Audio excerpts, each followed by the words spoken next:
स्वयं व्यासेन ग्रथितां पुराणमुनिनां मध्ये महाभारतम् अद्वैतामृतवर्षिणी भगवतीम् अष्टादशाध्यायिनी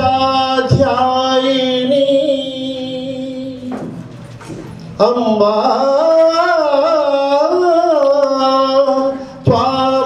त्वामनुसन्दधामि भगवद्गीते भवद्वेषिणी भगवद्गीते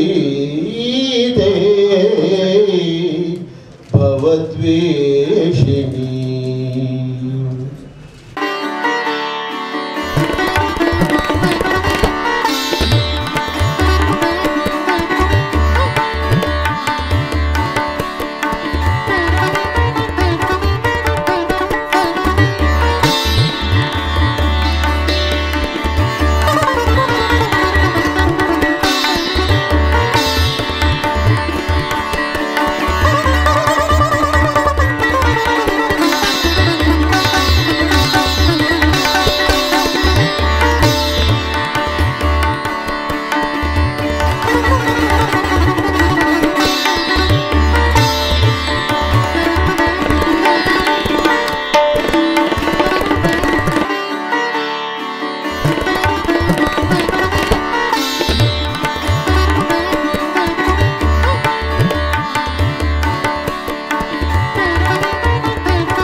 గ్రంథము భగవద్గీత ఆవిష్కరణకు ముఖ్య అతిథిగా శారదా హై స్కూల్ యాజమాన్యము మరియు పెద్దలు నన్ను ఆహ్వానించడం జరిగింది. ఇది ఎంతో గొప్ప ఆశీర్వాదంగా భావిస్తున్నాను. ఈ స్థానంలో శృంగేరి పీఠాధిపతులు విచ్చేసినారు. అలాంటి స్థానంలో ఈ గొప్ప కార్యక్రమం ఈరోజు ఉదయం నా ద్వారా జరిగినందుకు ఒక బ్లెస్డ్ అవకాశంగా భావిస్తున్నాను.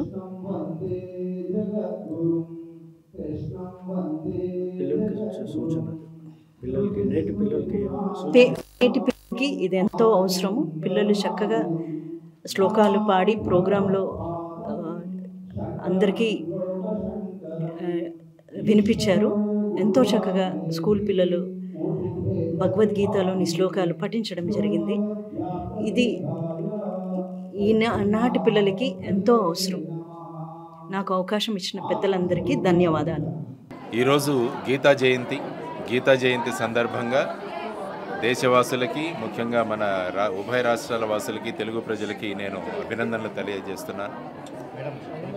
5000 సంవత్సరాల పూర్వం యుద్ధక్షేత్రంలో కర్తవ్యాన్ని నేను చెయ్యను అన్న ఒక వ్యక్తికి, అర్జునుడికి గీతా బోధన ద్వారా అతన్ని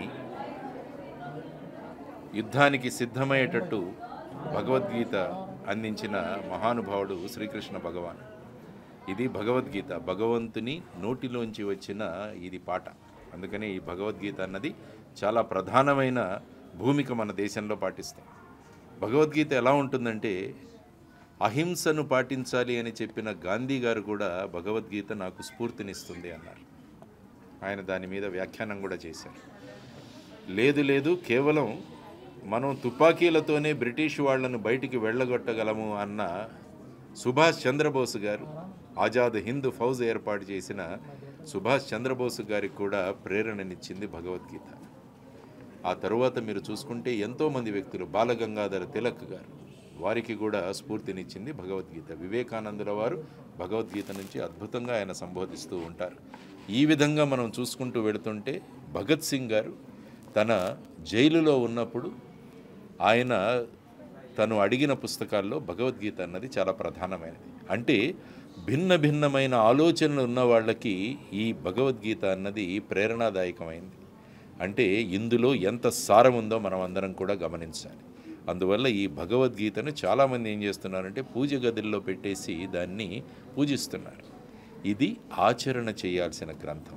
ఇది చదివి అర్థం చేసుకొని అందులో ఉన్న విషయాలను మన నిత్య జీవనంలో తీసుకురావాల్సిన ప్రధానమైన అవసరం ఉందని అందరికీ అర్థమయ్యే విధంగా ఈరోజు స్వామి స్థితప్రజ్ఞానంద సరస్వతి వారు ఒక అద్భుతమైన భగవద్గీతను ఆయన తీసుకొచ్చారు.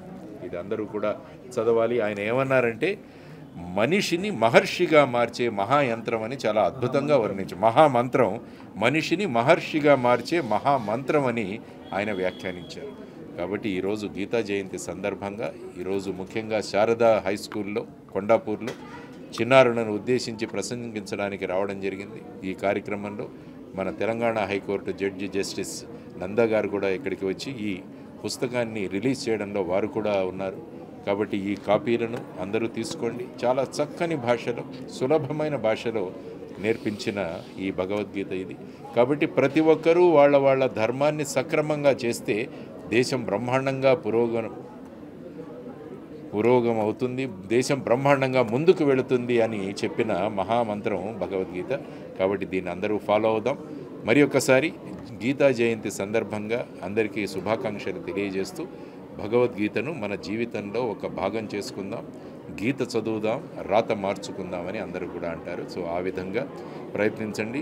ఘంటసాల వారు అద్భుతంగా 108 శ్లోకాల భగవద్గీతను ఆయన ప్రచారం చేశారు. తర్వాత మా మిత్రుడు గంగాధర శాస్త్రి గారు సంపూర్ణ భగవద్గీత గానం చేసి ఆయన కూడా రికార్డు సృష్టించారు. ఆ కోవలోనే భగవద్గీతను ఒక మహామంత్రాన్ని సులభతరమైన భాషలో మనిషిని మహర్షిగా చేస్తామన్న ఉద్దేశంతో స్వామి స్థితప్రజ్ఞానంద సరస్వతి వారు చేసిన ప్రయోగం బ్రహ్మాండంగా విజయవంతంగా ముందుకు వెళ్ళాలని మనస్ఫూర్తిగా కోరుకుంటూ, ఈ ముఖ్యంగా శారదా హై స్కూల్ గురించి మాట్లాడాలి. ఇక్కడ గొప్ప విషయం, చాలా చక్కగా ఇక్కడ వారికి బోధన చేయబడడం జరుగుతుంది. విద్యార్థులలో క్రమశిక్షణ తీసుకురావడం జరుగుతోంది. శ్రీ నరేంద్ర గారు అద్భుతమైన ప్రయత్నాలతో వారి యొక్క విద్యార్థులను వారి భవిష్యత్తును చక్కగా తీర్చిదిద్దుతూ ఒక గొప్ప ఉదాహరణని వారు ఈ పాఠశాల ద్వారా వాళ్ళు ఇక్కడ తీసుకొస్తారు. వారికి కూడా వారి యొక్క స్టాఫ్కి వీరందరికీ కూడా అభినందనలు తెలియజేస్తూ ఈరోజు కార్యక్రమంలో ప్రముఖ గైనకాలజిస్టు జయంతి రెడ్డి గారు కూడా పాల్గొన్నారు. ఆ తర్వాత పిఠాపురం నుంచి వచ్చిన శృంగేరి ధర్మాధికారి వారు కూడా వచ్చారు. ఆ తర్వాత మన మరకత శివలింగం యొక్క దయాకర స్వామి వారు కూడా ఈరోజు ఇక్కడికి రావడం జరిగింది. సో ఇదొక గొప్ప అద్భుతమైన కలయిక. కాబట్టి అందరం కలిసి భారతదేశాన్ని ముందుకు తీసుకువెళదామన్న సంకల్పనతో ముగిస్తున్నాను. నమస్కారం, ధన్యవాదాలు. ప్రస్తుతం ఉన్న సిచ్యువేషన్లో పిల్లలు చాలా వరకు ఫస్ట్ స్టాండర్డ్ నుంచి third standard 10th standard social media చాలా ఇంటర్టెక్ట్. సో ఈ బుక్ ద్వారా డిజిటల్గా ఏమన్నా ప్రత్యేకించి పిల్లలు అది స్వామివారు నిర్ణయిస్తారు. ఖచ్చితంగా డిజిటల్లో కూడా భగవద్గీత ఉంది, కానీ మనం కంటెంట్ చాలా ఉంది, కానీ ఏం చూస్తున్నామన్న దాని మీద ఆధారపడి ఉంటుంది. కాబట్టి పిల్లలందరూ కూడా ఈ మొబైల్స్లో, ముఖ్యంగా వాళ్ళ తల్లిదండ్రులు ఈ పిల్లలకు మంచి మంచి కార్యక్రమాలు చూసే ఏర్పాటు చేయాలి. ఈ బిగ్ బాస్ అనే సీరియల్ చూడకుండా ఆ 2-2.5 గంటలో ఇటువంటి చక్కని విషయాలు పిల్లలకు నేర్పించగలిగితే వాళ్ళు దేశాన్ని ఉద్ధరించే పౌరులుగా తయారవుతారు.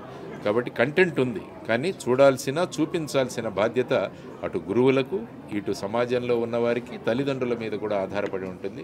కాబట్టి ఆ విధంగా సోషల్ మీడియాను పాజిటివ్గా ఉపయోగించుకునే విధానాన్ని మనం అలవర్చుకోవాలని కూడా నా అభిప్రాయం. భగవద్గీత ఒక మత గ్రంథం అన్నది ఒకటి అందరూ మాట్లాడుతున్నారు. ఇది భగవద్గీత మత గ్రంథం కాదు. ఇది అద్భుతమైన జీవన శైలిని పరిచయం చేసే ఒక అద్భుతమైన గ్రంథం. రెండవ ప్రపంచ యుద్ధంలో అణుబాంబు తయారు చేసిన రాబర్ట్ జూలియస్ ఓపెన్ హ్యామర్,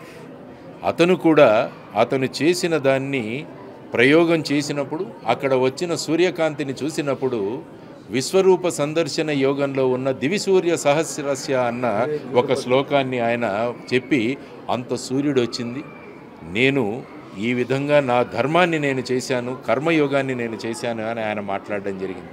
ఎంతోమందిని పెద్ద వాళ్ళందరినీ కూడా, మ్యాక్స్ ముల్లర్ కావచ్చు, ఆల్బర్ట్ ఐన్స్టీన్ కావచ్చు, వీరందరినీ కూడా ప్రేరేపించింది భగవద్గీత. కాబట్టి భగవద్గీత అన్నది ఒక మత గ్రంథం అన్న ఉద్దేశంతో పాఠశాలల్లో ప్రవేశపెట్టకపోవడం అన్నది చాలా దురదృష్టకరం. ఇది అందరికీ ఒక పర్సనాలిటీ డెవలప్మెంట్కి ఒక అద్భుతమైన హ్యాండ్బుక్ అని నేను అంటాను. కాబట్టి సాధారణంగా ఎవరు చదవకుండా, దాన్ని చూడకుండా, దానిలో విషయాలను గ్రహించకుండా ఇటువంటి వ్యాఖ్యానాలు చేస్తుంటారు ఇది మత గ్రంథం అని. ఇది ముమ్మాటికి మత గ్రంథం కాదు, ఒక పర్సనాలిటీ డెవలప్మెంట్కి ఒక మాస్టర్ మాన్యువల్ అని నేను చెబుతాను అన్నది నా అభిప్రాయం. అందరికీ నమస్కారం అండి. ఇప్పుడు జడి లక్ష్మీనారాయణ గారు మా స్కూల్కి విచ్చేసి విద్యార్థులకు ఆశీస్సులు అందించారు. దాంట్లో చాలా ముఖ్యమైన విషయం ఏంటంటే, కర్మణ్యే వాధికారస్తే మా ఫలేషు కదాచన మా కర్మ ఫలే దుర్భూహు మాతే సంగోస్తే కర్మని. అంటే మన కర్మ మనం చేద్దాం, ఫలితం గురించి ఆలోచన చేయొద్దు. ఆ ఫలితం అనేది భగవంతుడు మనకిస్తాడు. కాబట్టి నువ్వు విద్యార్థుల ధర్మం, ఉపాధ్యాయుల ధర్మం ఉపాధ్యాయులు చేయటం, ఒక మేనేజ్మెంట్గా మా ధర్మం మేము చేయటం, ఈ విధంగా గత 40 సంవత్సరాలుగా చేసుకుంటూ రావటం మూలంగా ఈ విద్యా సంస్థ ముఖ్యంగా శృంగేరి జగద్గురువులు శ్రీ శ్రీ శ్రీ భారతీ తీర్థ మహాస్వామి వారు మరియు శ్రీ శ్రీ శ్రీ విధిశేఖర మహాస్వామి వారి యొక్క దృష్టి పడి మాకు ఆశీస్సులు అందించడం జరిగింది.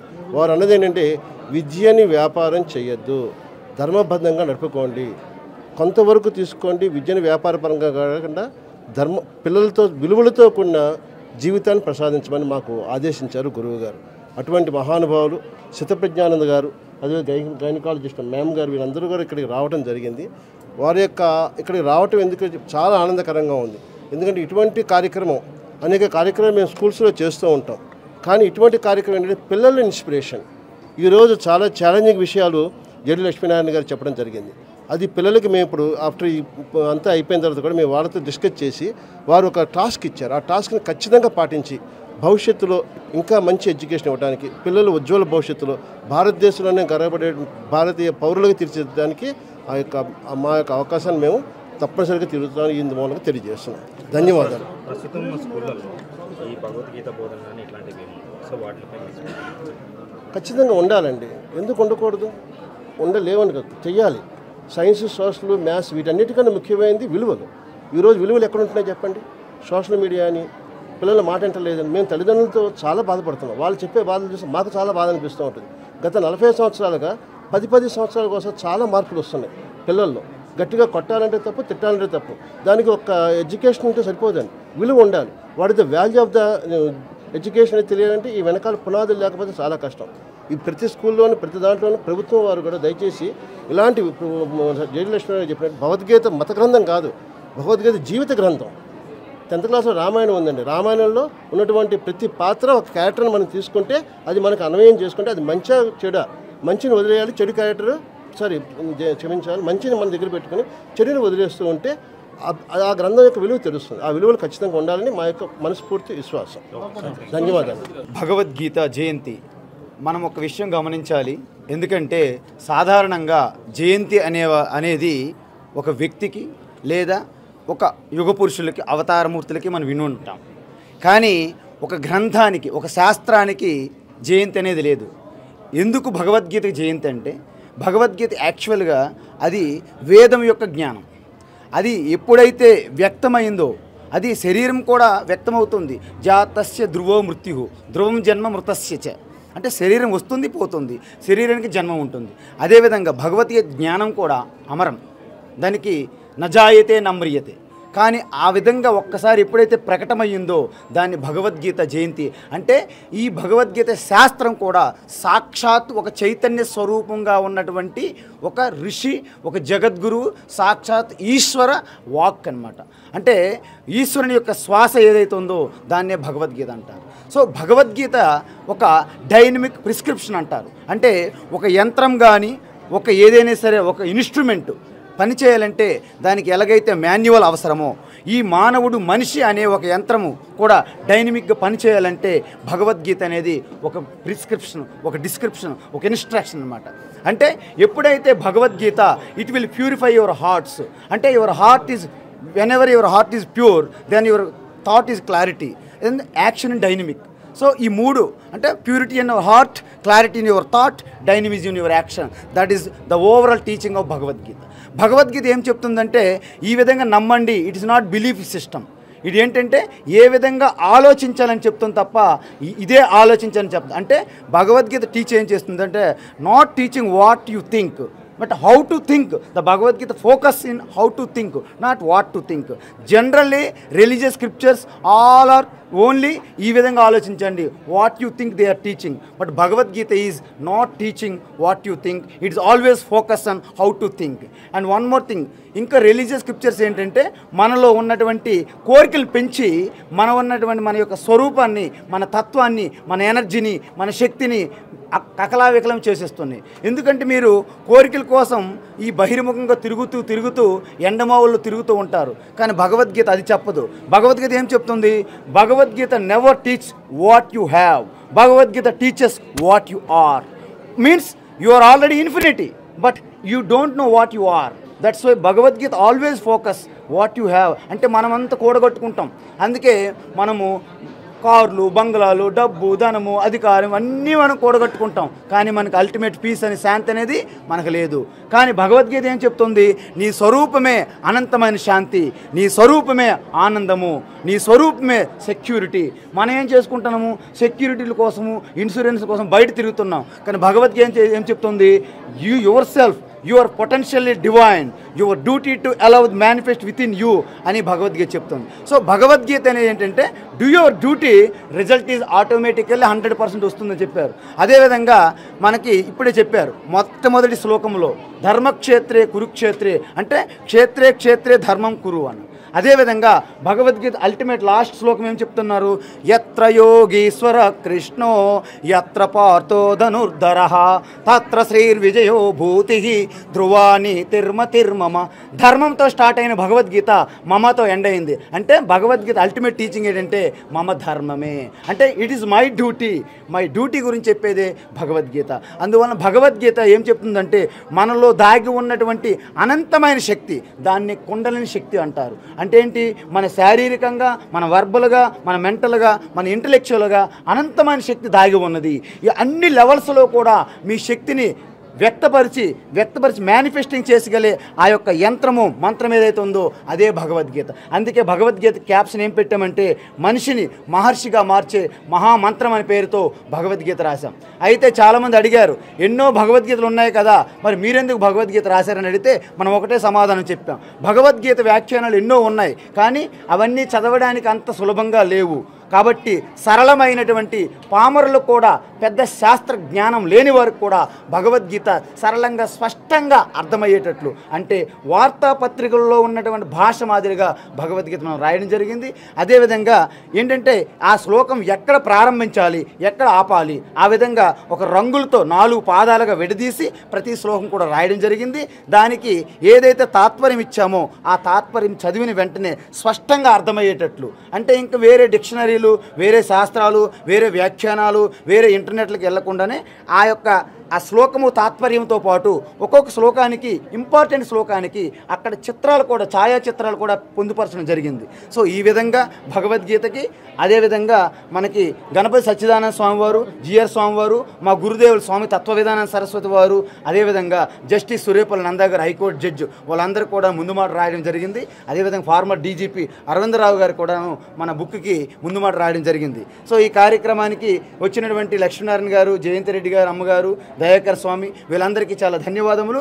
ఇంకో ముఖ్యమైన విషయం ఏంటంటే మన భగవద్గీత ఇప్పుడు ఏదైతే బుక్ రాసామో శ్లోకము, తాత్పర్యము, ఆ వ్యాఖ్య, లఘు వ్యాఖ్య, అది ఆడియో రూపంలో చేసి, ఆడియో చేసి మన గీతా విజన్ యూట్యూబ్ ఛానల్లో పెట్టడం జరుగుతుంది. అదేవిధంగా మనకు వెబ్సైట్ ఉంది, www.geetavision.comలో కూడాను మీకు PDF సాఫ్ట్ కాపీ ఉంటుంది. అదేవిధంగా ఆడియో, వీడియో కూడాను వెబ్సైట్లో పొందుపరచడం జరుగుతుంది. మన ముఖ్యమైనటువంటి రిక్వెస్ట్, అపీల్ ఏంటంటే 2 తెలుగు రాష్ట్రాల్లో ఒక పైలట్ ప్రాజెక్టుగా భగవద్గీత అనేది ప్రతి అకాడమిక్కి కూడా కనెక్ట్ చేయాలని మా రిక్వెస్ట్ చేస్తున్నాము. ప్రతి ఇంటికి, ప్రతి గుడికి, ప్రతి బడికి కూడా భగవద్గీత అనుసంధానం చేయాలని. భగవద్గీత ఉంటే మనలో భయం పోతుంది, మనలో భయం పోతే మనకు కోరికలు అక్కర్లేదు. అంటే ఎప్పుడైతే మనిషి కోరికలు, భయాన్ని పోగొట్టుకుంటాడో అప్పుడు అల్టిమేట్ శాంతి స్వరూపులుగా ఉంటారు.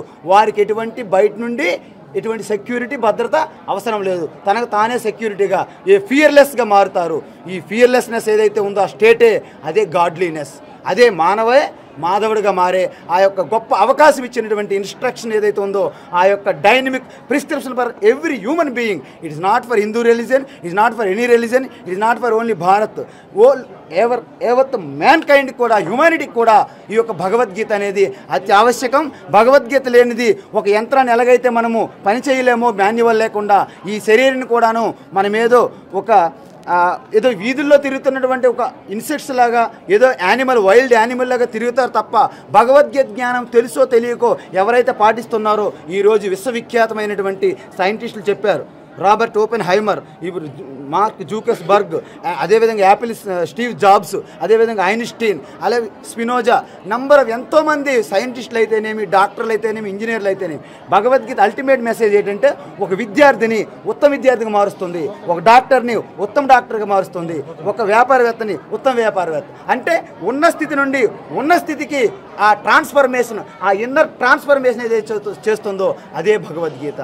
కృష్ణం వందే జగద్గురుం, కృష్ణం వందే జగద్గురు.